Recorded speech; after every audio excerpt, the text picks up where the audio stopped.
In this video, I'll show you how you can convert multiple images into one PDF file, which looks something like this. This is a free and easy way to do it, so let's get started.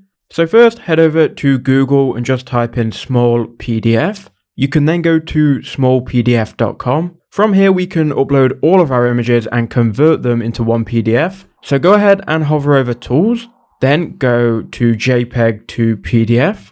Then what you can do, you can click Choose Files, and you can upload all of your files. So I'm going to use these files here. So go ahead and highlight all of them and then click Open. That will then upload all of them files, and you can add more if you want to here. You can also change the order of the photos as well. Then go ahead and click Convert, and it will then convert those into a PDF file. So here you can see a preview of it, which you can then download. And then here we go. Here is the downloaded PDF of all of those images. So I hope that quick video did help you out.